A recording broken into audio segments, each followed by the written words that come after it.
हाँ, मुख्तार नकवी कुछ बोल रहे हैं, जरा सुन लेते हैं, एक मिनट। हाँ, आता हूँ। हाँ, सुल्तानों का सत्ता के संग्राम का एक घमासान दिखाई पड़ रहा था। कोई कह रहा था कि ऐसा कोई सगा नहीं जिससे कांग्रेस ने ठगा नहीं, खुद उनके ही साथी कह रहे थे।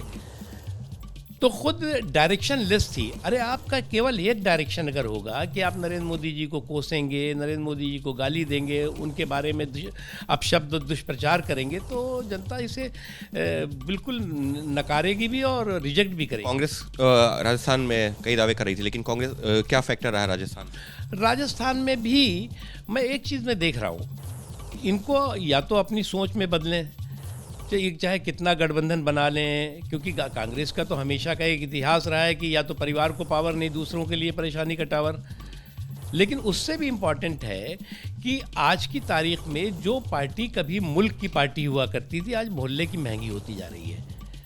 उसका एक ही कारण है कि उन नीतियों और नेतृत्व में पूरी तरह से कंफ्यूजन और कंट्राडिक्शन है। छत्तीसगढ़ में क्या फैक्टर? छत्तीसगढ़ में भी जो रिजल्ट अभी देखिए आने दीजिए, लेकिन मैं मानता हूं कि भारतीय जनता पार्टी ने चारों राज्यों में बहुत अच्छा प्रदर्शन किया है, बहुत ही बेहतर प्रदर्शन किया है, और उसका एक ही कारण है। तो मुख्तार अब्बास नकवी को आपने सुना, उनका यह कहना था कि दरअसल प्रधानमंत्री मोदी को कोसना कांग्रेस को महंगा पड़ गया।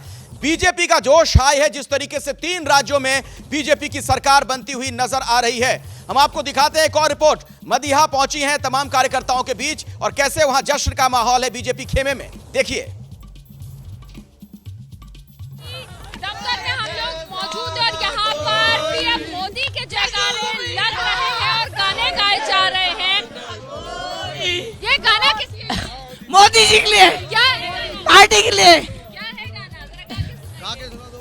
जग घूमिया तेरे जैसा न कोई, जग घूमिया तेरे जैसा न कोई, जग घूमिया तेरे जैसा न कोई, जग घूमिया तेरे जैसा न कोई।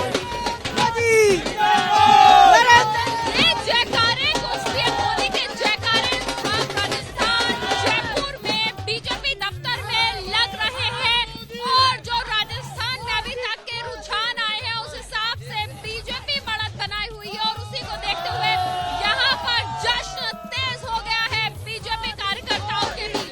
कैमरा पर्सन राजेंद्र के साथ। तो बीजेपी के कार्यकर्ता नेता जश्न मना रहे हैं, लेकिन कांग्रेस के कई बड़े नेताओं को झटका लगता हुआ भी नजर आ रहा है। अभी की बड़ी खबर मैं आपको बता दूं, जीतू पटवारी के बारे में जानकारी मिल रही है कि 16,000 वोटों से पीछे चल रहे हैं। राव से कांग्रेस के उम्मीदवार जीतू पटवारी लगभग 16,000 वोटों से पीछे चल रहे हैं। दिवांग, इसी से संबंधित कोई जानकारी देना चाह रहे थे आप? ये बता रहा था कि अगर आप छत्तीसगढ़ का आंकड़ा देखें तो चुनाव आयोग के मुताबिक 50-38 हो गया है, और इसमें मैं देख रहा था कि 2000 सीटों का आंकड़ा अगर आप देखें तो बीजेपी 8 ऐसी सीटों पर 2000 सीटों से कम है, जबकि कांग्रेस में आंकड़ा 12 है, यानी कांग्रेस 12 सीटों पर 2000 के मार्जिन से कम है। बीजेपी में आंकड़ा 8 है। चूंकि बीजेपी जीतती हुई पार्टी है, 50 पे पहुंची, मुझे लगता है ये आंकड़ा अब उठेगा कांग्रेस का छत्तीसगढ़ में। कांग्रेस का आंकड़ा उठेगा, बीजेपी का आंकड़ा उठेगा, क्योंकि बीजेपी वहां पर कम सीटों में कम सीटें, मतलब बीजेपी की सरकार ही बनेगी, ऐसा लग रहा है। सरकारी बनेगी, और आंकड़ा जो 50 है वो अब और आगे बढ़ेगा। अब देखिए ये जीत का लड्डू अश्विनी वैष्णव को आप देख रहे हैं, किस तरीके से वहां पर सेलिब्रेशन का दौर लगातार जारी है। तमाम नेता वहां पर बीजेपी का जो दफ्तर है वहां पर पहुंच रहे हैं, कार्यकर्ताओं के साथ वो जश्न मना रहे हैं। अब सरकार बनाने की जाहिर तौर पर तैयारी होगी। सुनते हैं क्या कह रहे हैं अश्विनी वैष्णव।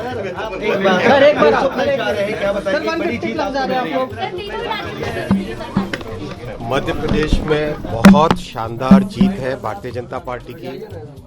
जो मध्य प्रदेश में भारतीय जनता पार्टी की सरकार ने काम किया है, डबल इंजन की सरकार के प्रति जो जन जन का विश्वास है, मोदी जी के नेतृत्व के प्रति जो जन जन का विश्वास है, और जिस तरह से शिवराज जी की परफॉर्मेंस रही, काम हुआ है, उसके आज परिणाम सबके सामने है। संगठन ने जो काम किया उसके परिणाम सबके सामने है। बहुत अच्छी जीत है। मध्य प्रदेश की जनता को सबको बधाई। सर, राजस्थान और छत्तीसगढ़ में भी लीड मिल रही है सर उसको लेकर। तो भोपाल में बीजेपी का जोरदार जश्न जारी है। पार्टी कार्यालय में आप देख रहे हैं तमाम नेता कार्यकर्ता पहुंचने शुरू हो गए हैं, विक्ट्री साइन लगातार बनाते हुए, और जीत के लड्डू बांटे जा रहे हैं। जबकि कांग्रेस के लिए अगर बात की जाए, कांग्रेस के लिहाज से बात की जाए, तो जीत की खुशी की सिर्फ एक वजह तेलंगाना।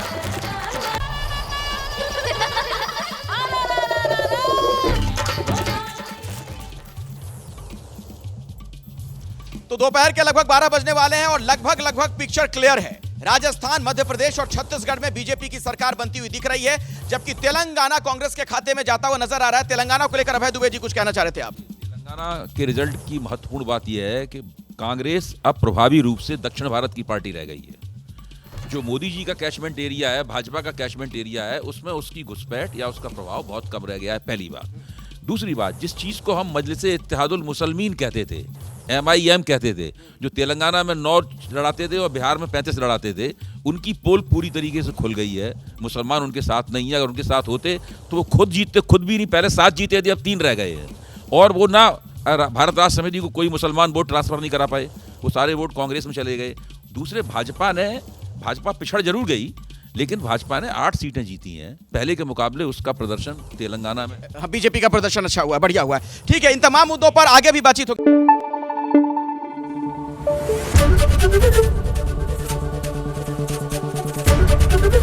ABP न्यूज आपको रखे आगे।